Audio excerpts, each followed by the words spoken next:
नमस्कार दोस्तों, मैं राजकुमार मौर्य प्रखर इंडिया यूट्यूब मंच पे आपका स्वागत है। 2024 के लोकसभा चुनाव के बाद 7 राज्यों की 13 विधानसभा सीटों पर उपचुनाव हुआ।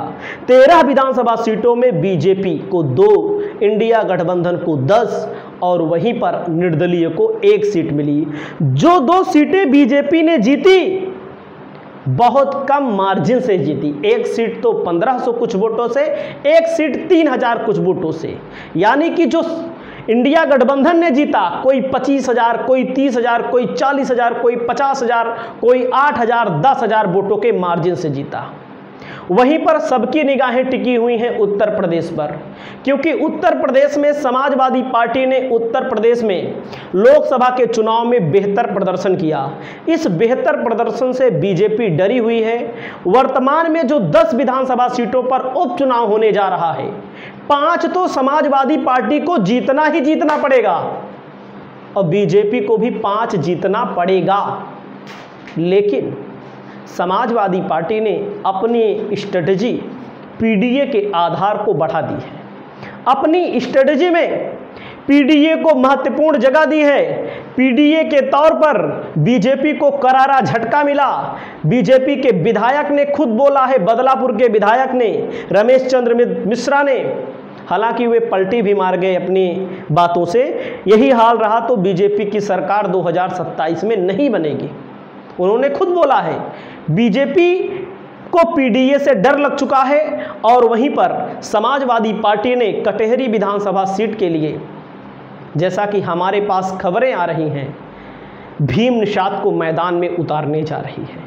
जब भीम निषाद को मैदान में कटेहरी से उतारने जा रही है, तब यहाँ का समीकरण क्या होगा? सबसे पहले मैं आपको बताना चाहता हूं, भीम निषाद हैं कौन? भीम निषाद को समाजवादी पार्टी ने सुल्तानपुर 38 लोकसभा सीट से प्रत्याशी बनाया। और भीम निषाद को जब टिकट मिला तो लखनऊ और दिल्ली में बैठे हुए पत्रकार कहने लगे अखिलेश यादव ने मेनका गांधी के सामने सरेंडर कर दिया है। लेकिन मैं आपको लगातार बता रहा था, जो हमारी वीडियो को देख रहे थे, समाजवादी पार्टी उत्तर प्रदेश में बेहतरीन प्रदर्शन तो करेगी ही, सुल्तानपुर की सीट को भी समाजवादी पार्टी जीतेगी। हालांकि समाजवादी पार्टी में कुछ विद्रोह हुआ, कुछ अंदर से कुछ सुगबुगाहट हुई, विरोध हुआ भीम निषाद का टिकट काट दिया और वहां पर रामभुआल निषाद को ला करके खड़ा कर दिया। और रामभुआल निषाद मेनका गांधी को हराए भी। मेनका गांधी हार गई, जो बड़ी बड़ी मीडिया हाउस, गोदी मीडिया आपको दिखा रहा था। और वहीं पर अगर हम बात करें दोस्तों, तो कटेहरी विधानसभा सीट पर अंबेडकर नगर के सांसद, कटेहरी विधानसभा के पूर्व विधायक जिन्होंने इस्तीफा दिया है क्योंकि 2017 में 2022 में विधायक बने, लालजी वर्मा, और ये अपनी बेटी को चुनाव लड़ाना चाहते हैं। और अखिलेश यादव से भीम निषाद नाराज हो जाते हैं। बाद में अखिलेश जी बुलाते हैं और इन लोगों को समझाते हैं। भीम निषाद के साथ में इसौली सुल्तानपुर के अंतर्गत आती है विधानसभा सीट है। ताहिर खान वहाँ के विधायक के साथ कहीं ना कहीं समझौता होता है। और वहीं पर छाया वर्मा का नाम तो चल ही रहा है। यहाँ का जातिगत समीकरण क्या है, राजनीतिक समीकरण क्या है, उसको भी मैं बताने जा रहा हूँ। इस सीट पर बीजेपी की तरफ से दावा किया जा रहा है संजय निषाद के द्वारा, लेकिन बीजेपी के सूत्रों के हवाले से खबर मिल रही है कि बीजेपी संजय निषाद को एक भी सीट विधानसभा के उपचुनाव में नहीं देगी। इनका दावा इसलिए मजबूत है क्योंकि मझवा विधानसभा मिर्जापुर के अंतर्गत है। मझवा से इनके विधायक डॉक्टर विनोद बिंद थे, वो सांसद बन चुके हैं भदोही से, तो उस सीट पर इनका दावा तो पुख्ता है। लेकिन ऐसा लग रहा है कि इनको बीजेपी सीट नहीं देगी। और कटेहरी विधानसभा सीट पर भी इनका दावा बन रहा है, बीजेपी इनको टिकट नहीं देगी, ऐसा लग रहा है। और इसकी संभावना ज़्यादा है बीजेपी किसी ब्राह्मण कैंडिडेट को मैदान में उतारने जा रही है कटेहरी से।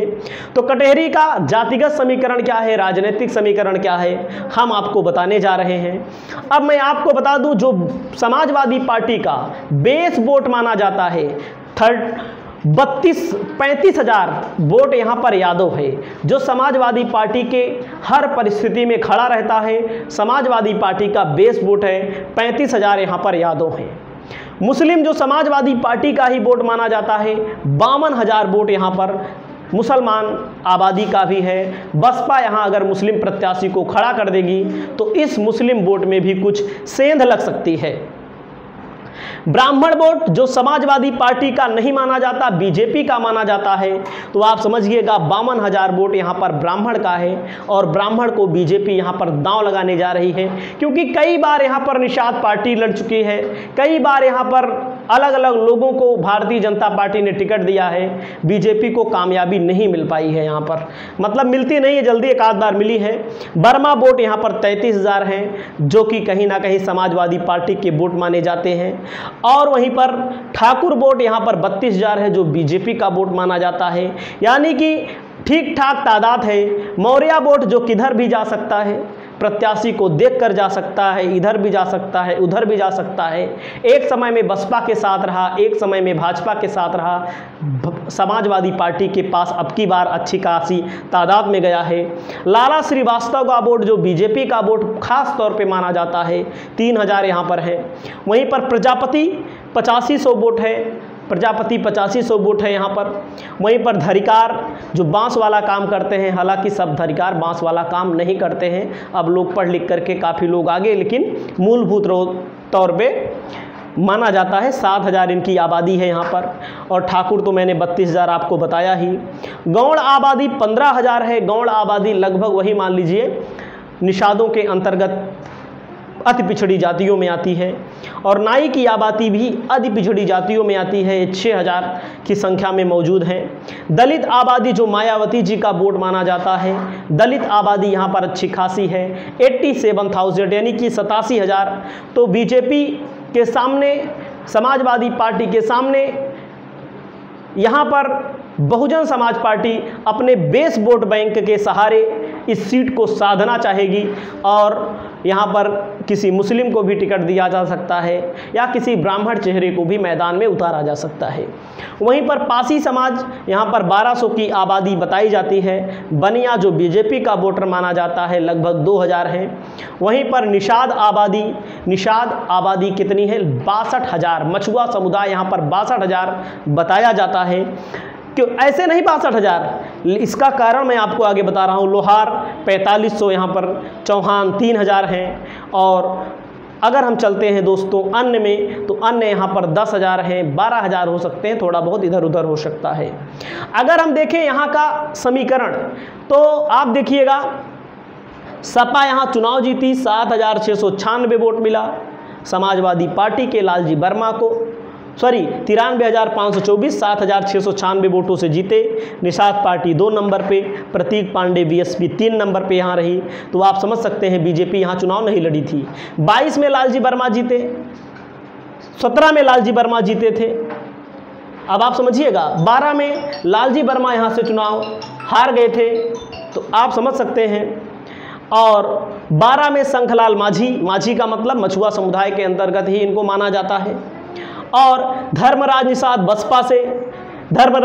बसपा से लगातार 3 बार यहाँ पर निषाद रहे। इसका मतलब दलित के बाद सबसे ज़्यादा आबादी यहाँ पर निषाद की है। दलित और निषाद अगर मिल जाते हैं तो बसपा यहाँ चुनाव जीत जाती है। वहीं पर पटेल और दलित मिल जाते हैं तब भी बसपा यहाँ चुनाव जीत जाती है। तो आप समझिएगा यहाँ पर तो ब्राह्मण और दलित मिल जाएं तब भी जीत सकती है, लेकिन बसपा को कहीं ना कहीं इन वोटरों में, चाहे पिछड़े वर्ग का वोट हो चाहे सवर्ण वोट हो, वो मिलने में दिक्कत आ रही है, क्योंकि बहुजन समाज पार्टी को लोग पसंद नहीं कर रहे हैं। और वहीं पर लालजी वर्मा इस क्षेत्र के जाने माने विधायक हैं। और मैं आपको बता दूं दोस्तों, भीम निषाद को अगर समाजवादी पार्टी मैदान में उतारती है तो यह सीट भीम निषाद के खाते में जा सकती ही नहीं है, चुनाव जीत लेंगे, आसानी के साथ जीत लेंगे। आपकी जो राय हो आप अपनी राय बताइएगा, जो भी प्रक्रिया रहेगी मैं आपको बताता रहूँगा। नमस्कार।